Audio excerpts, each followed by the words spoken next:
तब्दीली के साथ बदलते भारत की शान।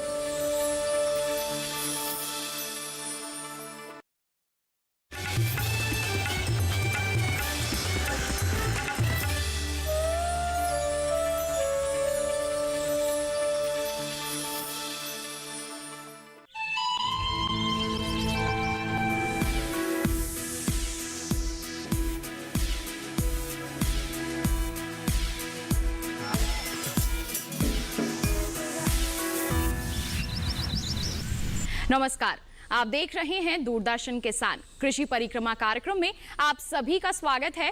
मैं हूं अदिति शर्मा। हमारा ये कार्यक्रम खास है, जी हां, क्योंकि हम इसमें आपके लिए लेकर आते हैं कृषि जगत में जो गतिविधियां हो रही हैं उसकी जानकारियां। तो फिर आइए आज के हमारे इस खास अंक की शुरुआत करते हैं हमारे पहले भाग कृषि गतिविधि भाग के साथ।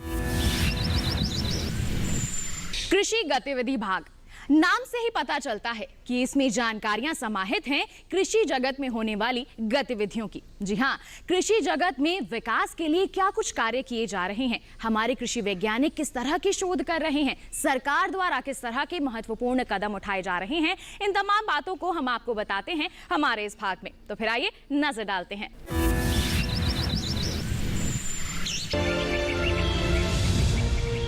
प्रकृति गजब की ताकत है इसमें।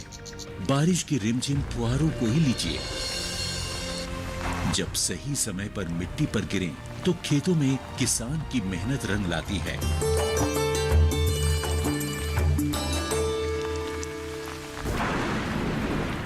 लेकिन वही बारिश बेमौसम हो जाए तो फिर तबाही का मंजर दिखाती है।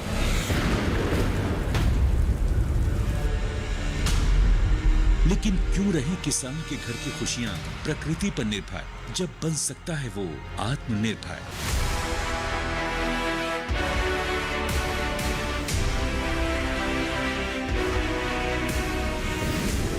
किसानों को प्राकृतिक आपदाओं की वजह से फसली नुकसान होने की स्थिति को ध्यान में रखते हुए भारत सरकार ने 2016 में प्रधानमंत्री फसल बीमा योजना की घोषणा की। इस बीमा योजना का उद्देश्य विभिन्न प्रकार की प्राकृतिक आपदाओं जैसे ओले गिरना, जल भराव, बाढ़ का आना, बादल फटना, प्राकृतिक रूप से आग लग जाना, भूस्खलन, चक्रवाती तूफान, बेमौसम बारिश, फसल की बीमारियां, आकाशीय बिजली, कीटों के हमले वगैरह से होने वाले नुकसान की स्थिति में किसानों को वित्तीय सहायता प्रदान करना है। इस बीमा योजना के अंतर्गत फसल की विभिन्न अवस्थाओं को शामिल किया गया है, यानी पूरे फसल चक्र का सुरक्षा कवच। जिस दिन फसल काटकर खेत में सुखाने के लिए फैलाई, उसके अगले ही दिन मूसलाधार बारिश हो गई, सारी उपज बर्बाद हो गई। लेकिन ये तो अच्छा था कि मैंने फसल का बीमा करा रखा था, मैं नुकसान से बच गया और क्लेम की रकम भी मुझे आसानी से मिल गई। सारा भुगतान मेरे बैंक अकाउंट में हो गया। प्रधानमंत्री फसल बीमा योजना बहुत ही लाभकारी है और इसकी प्रक्रिया बहुत ही सरल है। पहली बात तो ये समझिए कि अगर आप अधिसूचित फसलों की खेती करने वाले किसान हैं, तो आप फसल बीमा के लिए पात्र हैं। इसमें काश्तकार किसान और बटाईदार सहित सभी किसान शामिल हैं। अनाज, दलहन, तिलहन और कुछ वार्षिक वाणिज्यिक फसलों को PMFBY के अंतर्गत कवर किया जाता है। ये दुनिया की तीसरी सबसे बड़ी और कामयाब फसल बीमा योजना है। केंद्र सरकार और राज्य सरकारों के अलावा 18 बीमा कंपनियां, 540 बैंक तथा 45,000 जन सेवा केंद्र प्रधानमंत्री फसल बीमा योजना को किसानों तक पहुंचाने में कार्यरत हैं। इस योजना में प्रीमियम कम होने के कारण सभी स्तर के किसान इसका लाभ ले सकते हैं। खरीफ फसलों के लिए बीमित राशि का 2% प्रीमियम, रबी फसलों के लिए बीमित राशि का 1.5% प्रीमियम और बागवानी एवं वाणिज्यिक फसलों के लिए 5% प्रीमियम है। किसानों के लिए ये योजना कितनी लाभदायक है, इस बात का अंदाजा इससे ही लगाया जा सकता है कि 2016 में योजना की शुरुआत के बाद पहले 3 सालों में किसानों ने प्रीमियम के रूप में 13,000 करोड़ रुपए का भुगतान किया, जबकि अब तक फसलों के नुकसान के क्लेम के रूप में उन्हें 60,000 करोड़ रुपए मिल चुके हैं। यानी जमा राशि के मुकाबले 4.5 गुना अधिक राशि दावों के रूप में प्राप्त हो चुकी है। अब तक हर साल खरीफ और रबी के मौसम के दौरान 5 करोड़ से भी अधिक किसान इस योजना से जुड़े हैं। 2020 के लिए बीमा कराने की प्रक्रिया शुरू हो चुकी है। पंजीकरण की कट ऑफ तिथि हर राज्य में अलग अलग तय होती है। अपने क्षेत्रों या गांवों की अधिसूचित फसलों की सूची, बीमित राशि एवं कट ऑफ तिथि की अधिक जानकारी के लिए आप निकटतम कृषि अधिकारी, जन सेवा केंद्र एवं बीमा कंपनी के प्रतिनिधि से संपर्क करें। www.pmfby.gov.in पर लॉगिन करके या फसल बीमा ऐप क्रॉप इंश्योरेंस ऐप का उपयोग करके अपनी फसल के नामांकन के लिए आवेदन किया जा सकता है। नामांकन के लिए इन दस्तावेजों की जरूरत होती है: नवीनतम आधार कार्ड, मोबाइल नंबर, बैंक खाता विवरण, भू अभिलेख दस्तावेज जिसमें जमीन के कागजात और राज्य सरकार द्वारा निर्देशित कोई भी अन्य दस्तावेज। कैसे मिलेगा फसल नुकसान होने पर दावे का भुगतान? PMFBY योजना में बीजों की बुआई से लेकर फसल कटाई के बाद सुखाने के उद्देश्य से खेतों में 14 दिनों तक फैलाई जाने वाली फसलों के पूरे फसल चक्र के दौरान जोखिम के कवर को प्रदान करता है। स्थानीय आपदा के कारण या अगर फसल कटाई के बाद बीमित फसलों को प्राकृतिक आपदा से नुकसान होता है तो बीमित किसान को 72 घंटे के भीतर इसकी सूचना बीमा कंपनी, बैंक या फिर राज्य सरकार के अधिकारियों या बीमा कंपनी के टोल फ्री नंबर पर देना आवश्यक है। जोखिमों में उपज हानि का आकलन फसल कटाई प्रयोगों के आधार पर किया जाता है। आपदा के कारण हुए नुकसान पर किसान को बीमा कंपनी द्वारा क्लेम राशि का उचित भुगतान मिलता है। क्लेम राशि का भुगतान सीधे किसान के बैंक खाते में किया जाता है। शिकायत निवारण के लिए किसान बीमा कंपनी, निकटतम बैंक शाखा या ब्लॉक या जिला कृषि कार्यालय में संपर्क कर सकते हैं। वो अपनी शिकायतों के लिए जिला और राज्य स्तरीय शिकायत निवारण समिति तक भी पहुंच सकते हैं।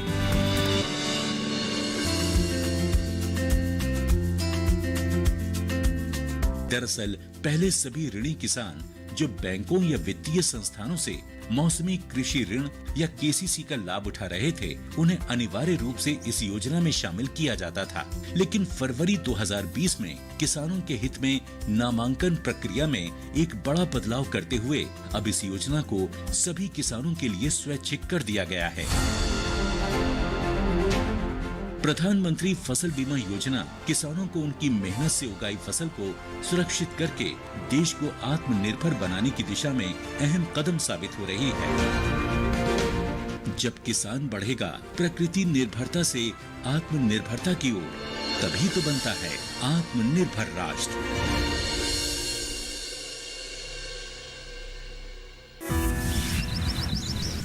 इसी के साथ किसान भाइयों बहनों कार्यक्रम में वक्त हो चला है एक छोटे से ब्रेक का। आपका ही मजा आइए। ब्रेक के बाद हम करेंगे पुस्तक समीक्षा। बने रहिए दूरदर्शन किसान पर और देखते रहिए हमारा कार्यक्रम कृषि परिक्रमा।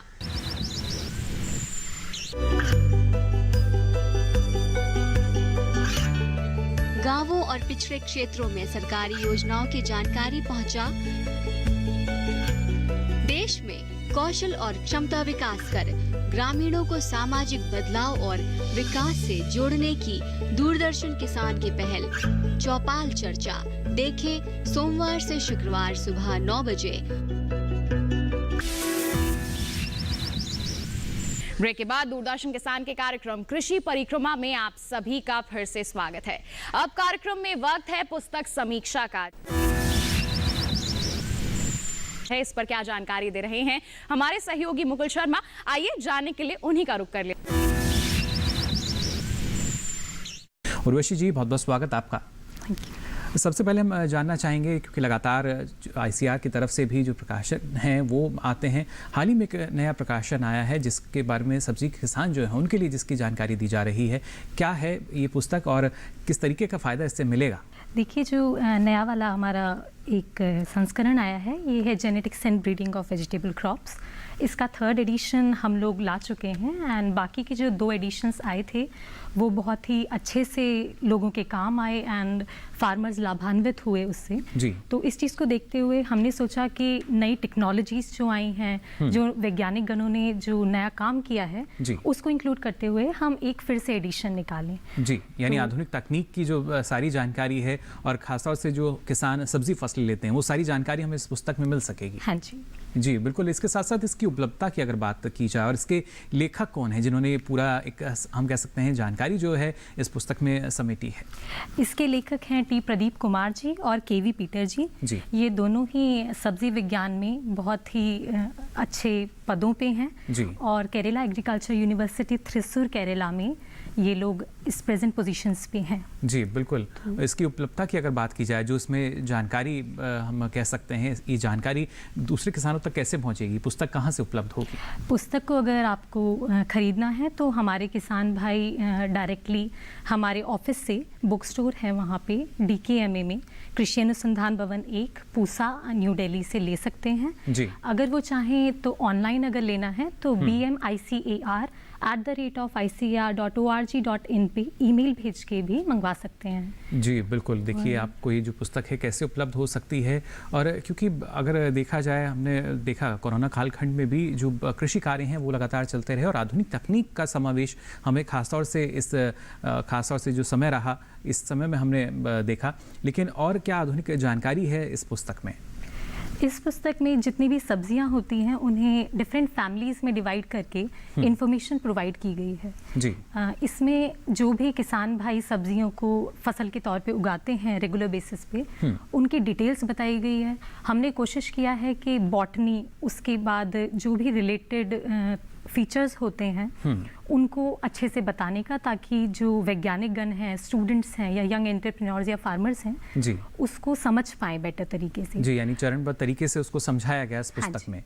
तो उसका विवरण किया गया है। और उसके अलावा जो modern technology, biotechnology and genetic engineering, जो कि एक बहुत ही मॉडर्न टॉपिक हो चुका है जी। जैसे आप लोग सुनते हैं BT कॉटन आया है जी बिल्कुल। तो जेनेटिकली मॉडिफाई करके हमारे किसान भाइयों को किस तरह से हम लाभ पहुंचा सकें और उनकी आय में बढ़ोतरी में हेल्प कर सकें जी, उसके लिए जितनी भी टेक्निक्स हैं, ब्रीडिंग है प्लांट्स का, उसको हमने इसमें पूरा डिटेल में बताया है। जी बिल्कुल। और किसी भी पुस्तक की हम बात करते हैं उर्वशी जी, वो कितनी महत्वपूर्ण रहती है, ना सिर्फ जानकारी, उसमें ज्ञान का भंडार पूरा रहता है उसमें।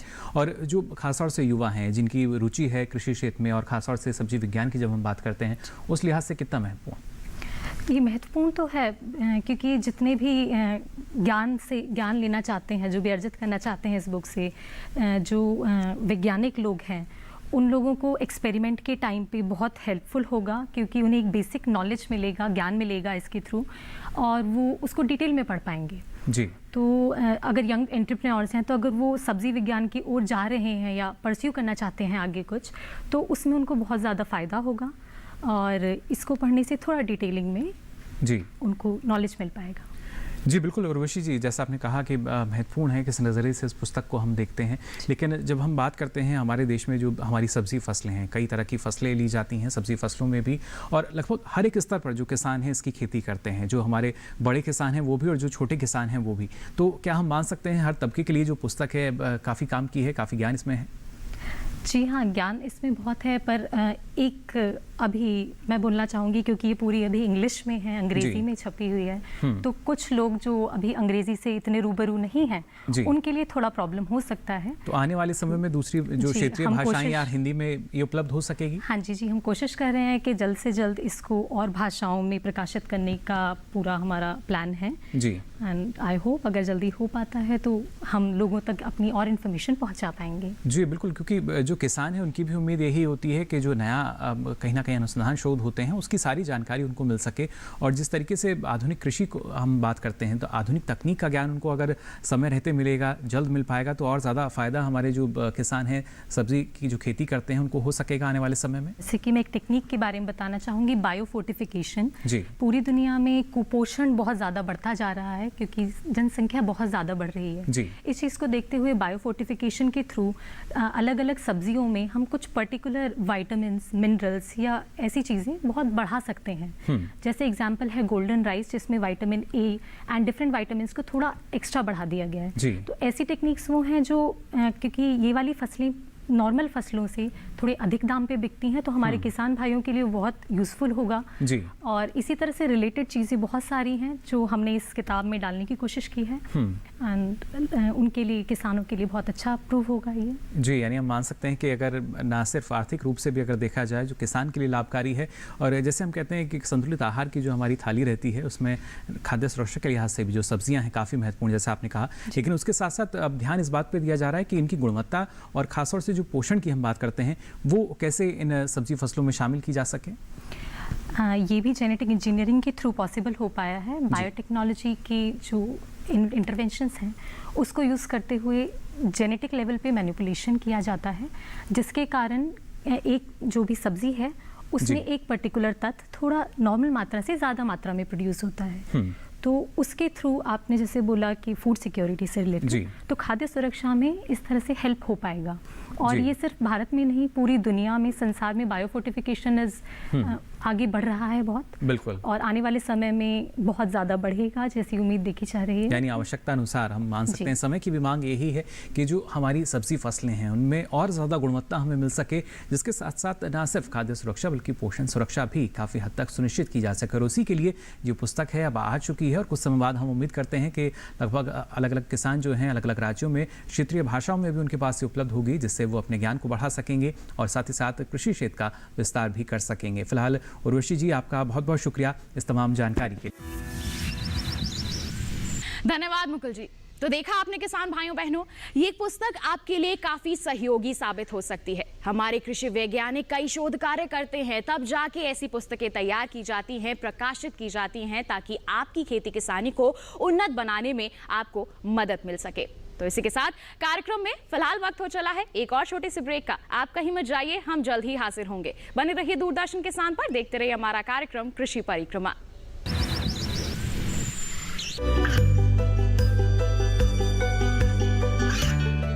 गांवों और पिछड़े क्षेत्रों में सरकारी योजनाओं की जानकारी पहुंचा।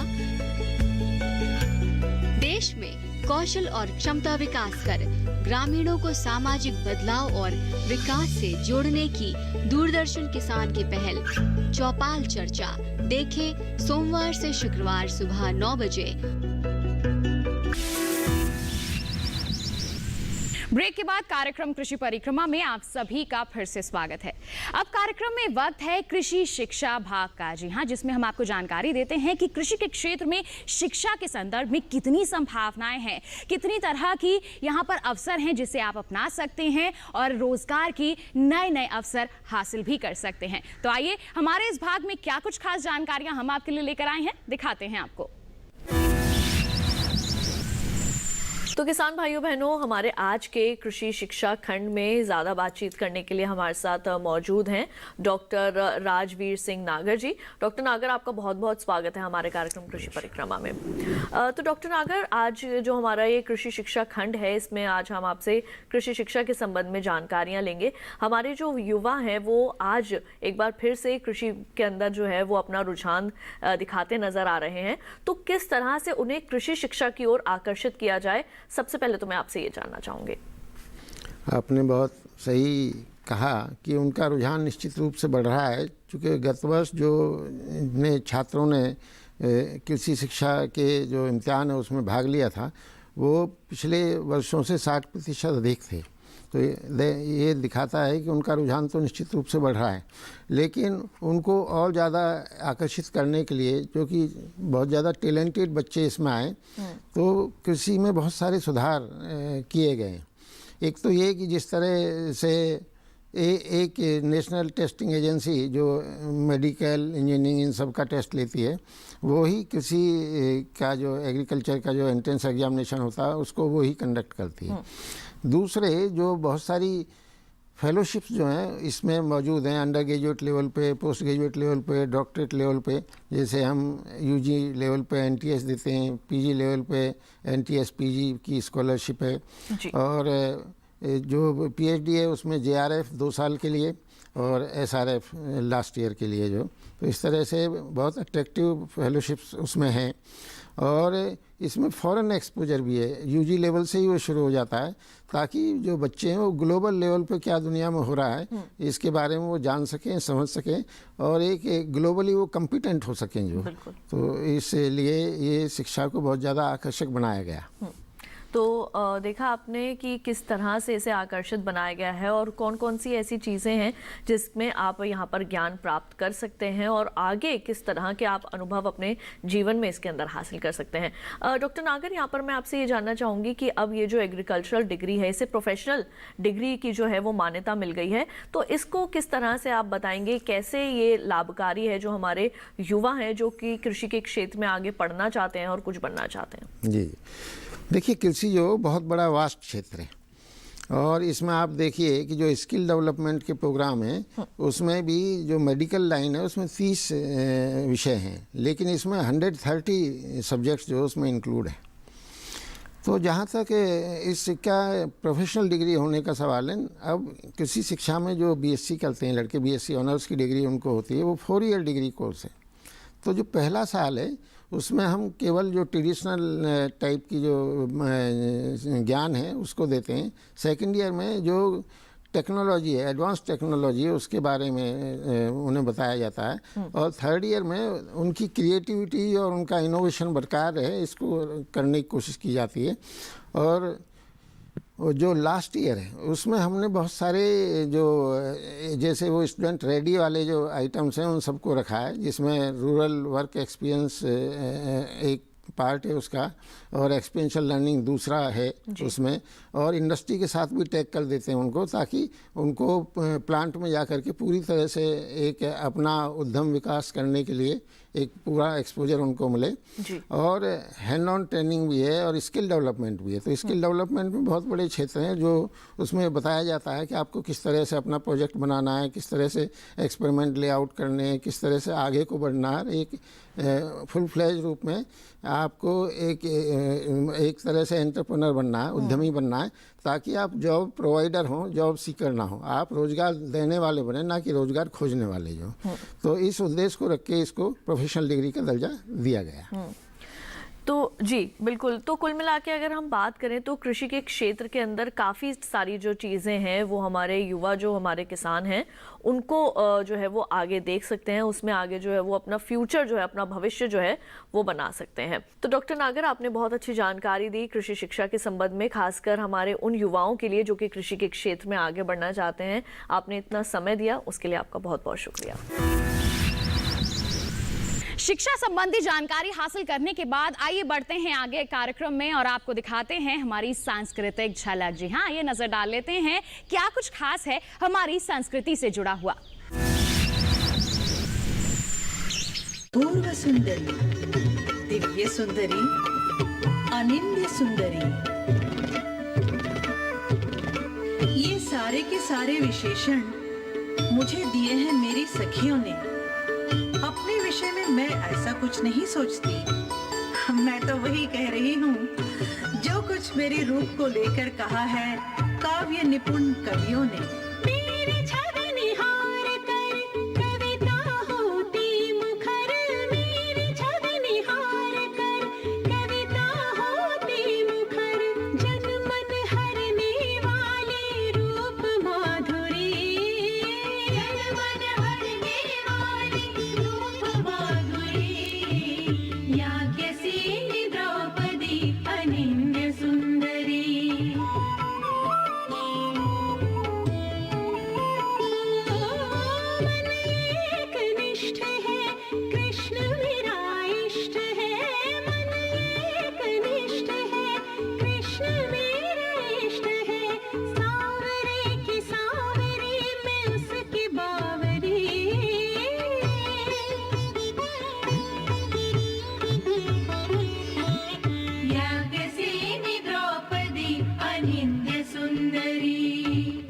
साक्षात नारायण तुम्हारे सम्मुख है कृष्णा, इन्हें प्रणाम करके इनका आशीर्वाद लो। श्री कृष्ण, मेरा प्रणाम स्वीकार करें।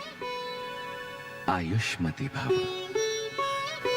हे परम पुरुष कृष्ण, यदि कृष्णा को आपकी शरण प्राप्त हो जाए तो एक पिता का दायित्व समाप्त हो जाए।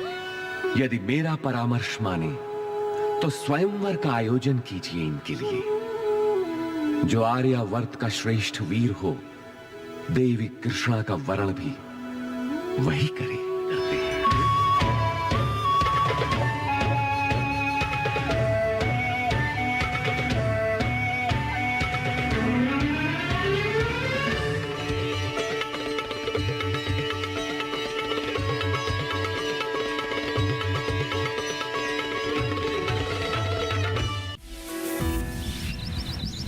तो किसान भाइयों बहनों, ये था हमारा आज का कार्यक्रम कृषि परिक्रमा। अगर आप हमारा ये कार्यक्रम यूं ही देखते रहना चाहते हैं तो आप डीडी किसान के YouTube चैनल पर भी इसे देख सकते हैं। करना क्या है, आपको टीवी स्क्रीन पर दिखाए जा रही QR कोड को स्कैन करिए और जब मन चाहे तब आप हमारा ये कार्यक्रम कृषि परिक्रमा देख सकते हैं और कृषि जगत से जुड़ी तमाम जानकारियां हासिल कर सकते हैं। तो बस अगले अंक में फिर मुलाकात करेंगे आपसे। तब तक के लिए हमें दीजिए इजाजत। आप बने रहिए दूरदर्शन किसान पर। नमस्कार।